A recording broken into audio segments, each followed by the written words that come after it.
নমস্কাৰ জ্ঞান বিকাশ ইউটিউব চেনেলৰ নতুন এটি ভিডিঅ'ত সকলোকে স্বাগতম জনাইছো। আজিৰ এই ভিডিঅ'ত আমি আলোচনা কৰিব গৈ আছো unit number 8 UGC NET and SLET এক্সামৰ পেপাৰ 1ৰ ইউনিট নাম্বাৰ 8 যোনটো আছে আমাৰ ICT information and communication technology তাৰ ওপৰতে আজি আমি ইয়াতে প্ৰিভিয়াস ইয়াৰৰ কোশ্চেন আৰু এডিশনাল কোশ্চেন মিলি পেলাই আমি 50টা কোশ্চেন আপোনালোকৰ কাৰণে লৈ আহিছো এমসিকিউ আকাৰে। যদি আপোনালোকে এই ভিডিওটো ভাল পায় তেনহলে ভিডিওটো লাইক কৰিব শেয়াৰ কৰিব আৰু চেনেলটো সাবস্ক্ৰাইব কৰি দিবলৈ নাপাহৰিব। লগতে আমি এই এমসিকিউ কোশ্চেনৰ আনসাৰবোৰটো চামে লগতে আমি তাৰ ফুল ফৰ্ম বিলাক এগ্ৰিগেশন বিলাক আমি একেলগে চাই যাম। সো পলম নকৰাকৈ আজিৰ এই ভিডিওটো আৰম্ভ কৰো। সো প্ৰথম কোশ্চেনটো আছে which of the following functions as computer brain হিচাপে কোনটো স্বীকৃতি দিয়া হৈছে আৰু আমাৰ correct option to option number B CPU central processing unit. What is the full form of ALU? ALU ৰ full form কি? Arithmetic logic unit. ঠিক আছে, তো আমাৰ correct answer to কি? This is the correct answer. Correct answer is central processing unit. Next, which non volatile memory can be erased and reprogrammed electrically? ঠিক আছে, কোনটো আমাৰ কি হয় মানে নন ভলেটাইল মানে হৈছে যে পাৱাৰ কাটৰ পিছতো মানে ধৰক শাটডাউন কৰি দিছে তথাপি এটো কি হয় চলি থাকে আৰু মানে কৈছে যে এই মেমৰি বিলাক কি হয় ইৰেজ নহয়। তো ইয়াতে কারেক্ট অপশনটো হ'ব কারেক্ট অপশনটো option number C flash. Next আছে what is the full form of HTML? HTML full form কি? HTML ফুল ফর্ম হৈছে hypertext markup language. Option number C হ'ব আমাৰ কারেক্ট আনসার কি হ'ব hypertext markup language. Next আছে which of the following is not a data entry device? Data entry device মানে কৈছে যোনটোৰ দ্বাৰা আমি কি কৰো যোনটো ডিভাইসৰ দ্বাৰা আমি ইনপুট বিলাক কম্পিউটাৰলৈ পঠাও কৈছে কোনটো নহয় বুলি কৈছে। তো scanner is a data entry device, keyboard ও data entry device, mouse ও data entry device। তো কোনটো নহয় বুলি কৈছে। সো our correct answer হ'ব monitor is a output device। output device যোনটোৰ দ্বাৰা আমি কিছে কম্পিউটাৰৰ ভিতৰত যোনবিলাক প্ৰগ্ৰামিং যোনবিলাক ফাংশনস হয় আমি স্ক্ৰিনত দেখা পাও। তাৰ পিছত আছে which protocol is used to send mail use কৰাৰ কাৰণে কোনটো protocol ইউজ কৰে? আমাৰ কারেক্ট অপশনটো হ'ব অপশন নাম্বার বি কি আছে SMTP। what is the full form of SMTP? simple mail transfer protocol। মনত থাকিবনে simple mail transfer protocol আৰু SNMP মানে কি আছিল? SNMP মানে simple network managing protocol বা কেতিয়াবা আমি ক'ব পাৰো simple network management protocol। next question আছে which type of network covers large geographical area? large geographical area কোনটো নেটওয়ার্কে কভার করে? আমার কারেক্ট অপশন হবে অপশন নাম্বার সি WAN wide area network। LAN মানে আছে কি local area network আৰু MAN মানে কি আছে metropolitan area network। তাৰ পিছত আছে the storage capacity of CD-ROM ৰ storage capacity হৈছে তো it is approximately 700 MB। কিমানৰ পৰা হয় আমাৰ 650 to 700 MB ৰ ভিতৰত থাকে।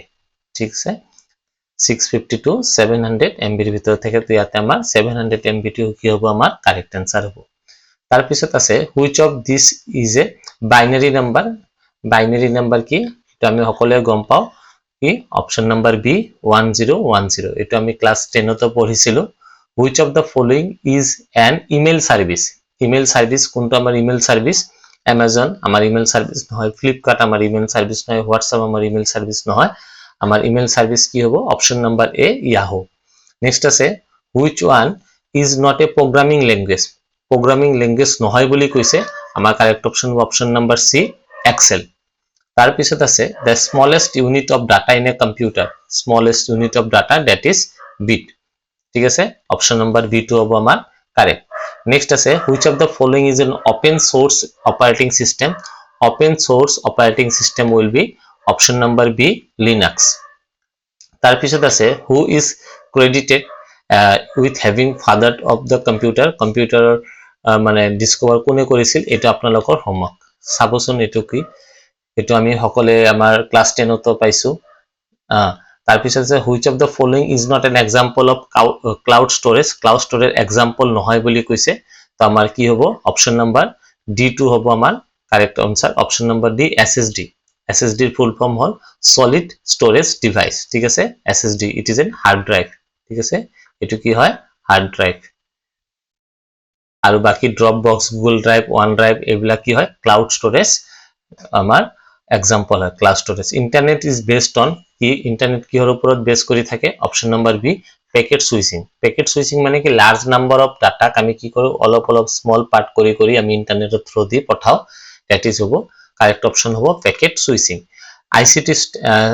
ICT stands for আমি জানো ICT মানে কি ইনফরমেশন এন্ড কমিউনিকেশন টেকনোলজি তো অপশন নাম্বার বি টু হ'ব আমাৰ কারেক্ট তার পিছত আছে .x ফাইল অপশন টু হল ফুল ফর্ম টু মানে কি বুঝাইছে এক্সিকিউটেবল ফাইল তার পিছত আছে what does the term booting refers to booting মানে শব্দটোৰ অৰ্থ কি বুটিং শব্দটোৰ অর্থ হৈছে স্টার্টিং দ্য কম্পিউটার ঠিক আছে আর কিছু মানে শাটিং ডাউন দ্য কম্পিউটার বন্ধ করা বুঝায় কিন্তু বুটিং এর শব্দটোৰ অৰ্থ হৈছে স্টাৰ্টিং দ্য কম্পিউটাৰটো আৰম্ভণি কৰা বা স্টার্ট করা বুঝায় The internet is governed by internet to kune regulate kore option number C hobo amar correct ICANN so what is the full form of ICANN Internet Corporation for Assign Numbers Names and Numbers ki ase Internet Corporation for Assign Names and Numbers Internet Corporation for Assign Names and Numbers The keyboard shortcut for paste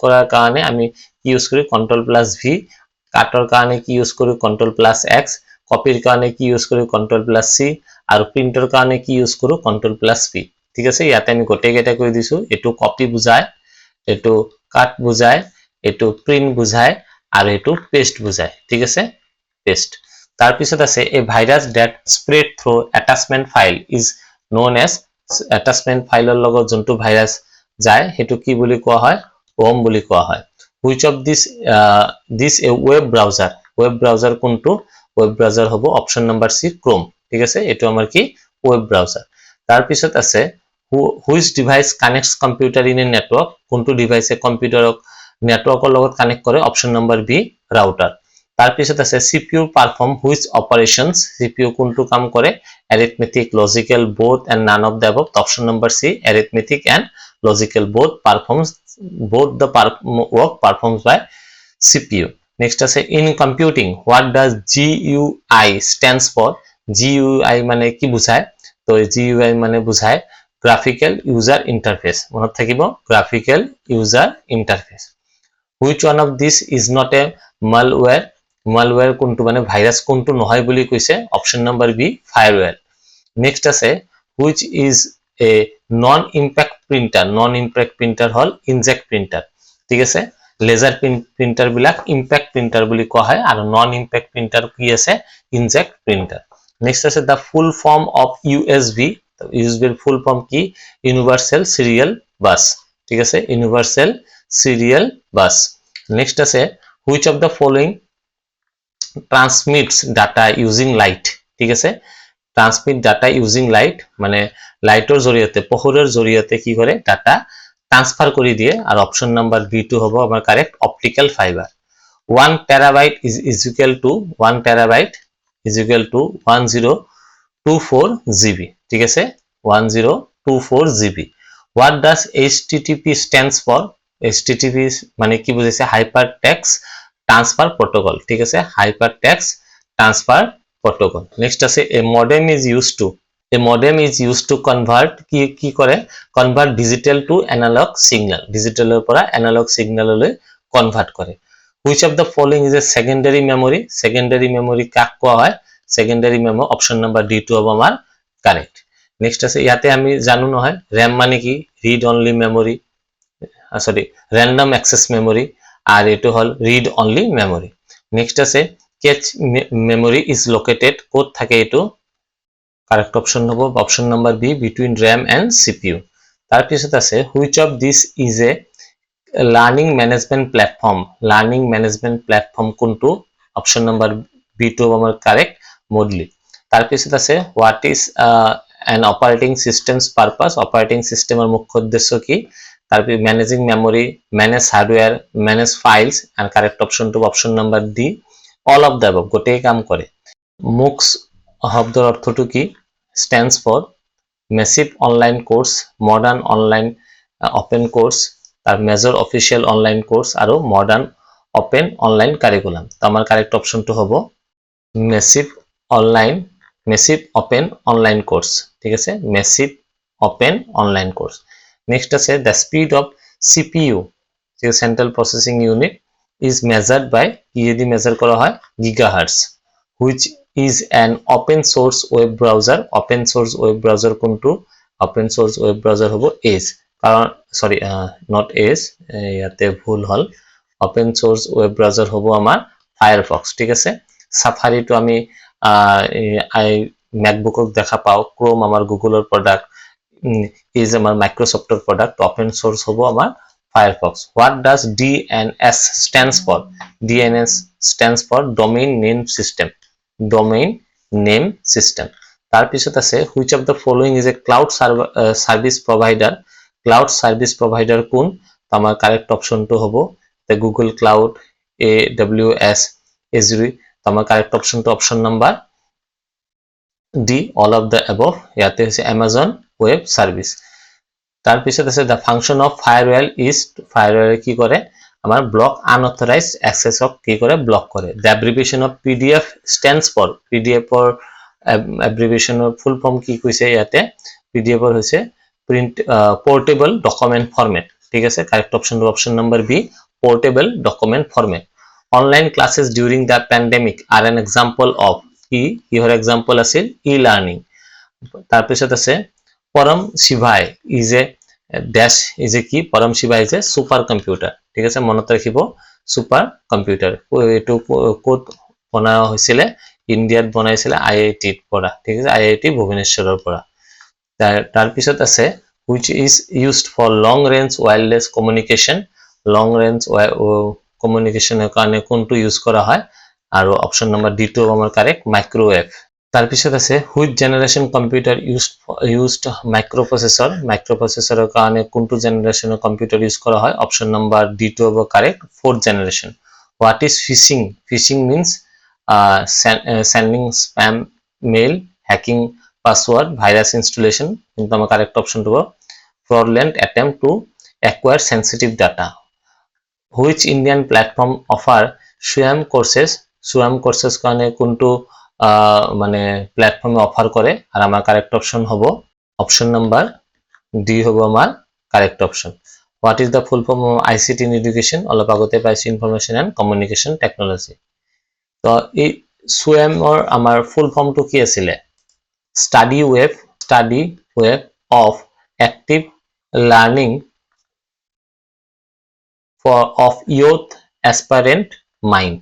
ঠিক আছে, এটো হবো আমার full form. আর এটো কোনটো প্ল্যাটফর্মে UGC, NPTEL, ministry of education গোটেইবোৰে এটো অফাৰ কৰে। তো আশা কৰো এই ভিডিওটোৰ পৰা আপোনালোকে অলপ শিকিবলৈ পাইছে। যদি ভিডিওটো ভাল পাইছে তেনেহলে লাইক কৰিব, শেয়াৰ কৰিব আৰু চেনেলটো সাবস্ক্ৰাইব কৰি দিবলৈ নাপাহৰিব। ধন্যবাদ।